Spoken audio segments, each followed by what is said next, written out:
নমস্কার বন্ধুরা, আপনারা সবাই কেমন আছেন? আশা করি আপনারা সবাই ভালো আছেন। আজ একটা নতুন রেসিপি নিয়ে আপনাদের সামনে চলে এসেছি, বাটা মাছের ঝাল। তো এখানে আমি 250 গ্রামের মতন মাছ নিয়েছি। মাছগুলোকে ভালো করে পরিষ্কার করে একটি পাত্রে নিয়ে নিয়েছি। এবার আমি লবণ আর হলুদ দিয়ে মাখিয়ে নেব ভালো করে।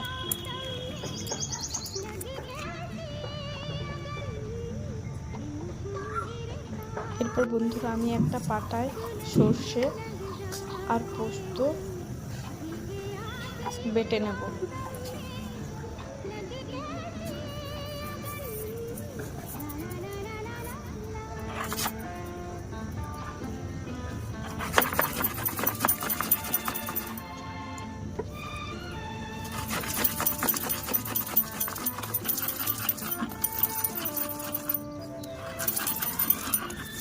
দেখুন বন্ধুরা, সর্ষে আর পোস্ত ভালো করে বাটা হয়ে গেছে।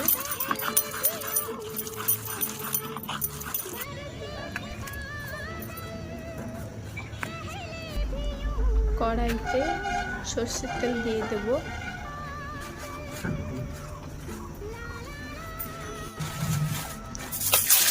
তেলটি গরম হয়ে গেছে বন্ধুরা, এবার মাছগুলো ছেড়ে দেবো।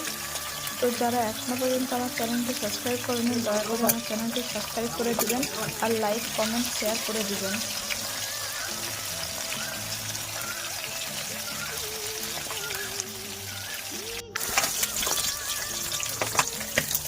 মাছগুলো ভাজা হয়ে করে তুলে নেব।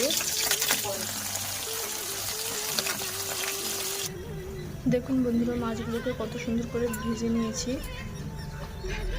ওই মাছ ভাজা তেলে জিরে, তেজপাতা দিয়ে দেবো, পেঁয়াজ কাটা দিয়ে দেবো, ভালো করে নাড়িয়ে নেব।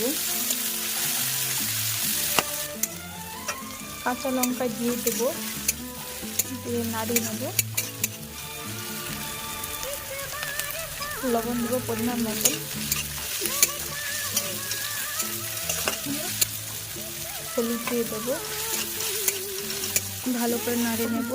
পেঁয়াজটি ভালো করে ভাজা হয়ে গেছে, এবার জল দিয়ে দেবো।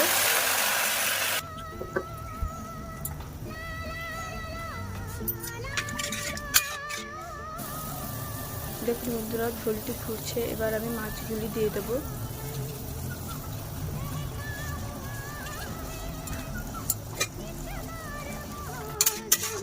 ঢাকনা দিয়ে দেবো 3-4 মিনিটের মতন। তো ঢাকনা তুলে নিয়ে একটা টমেটো কাটা দিয়ে দেবো।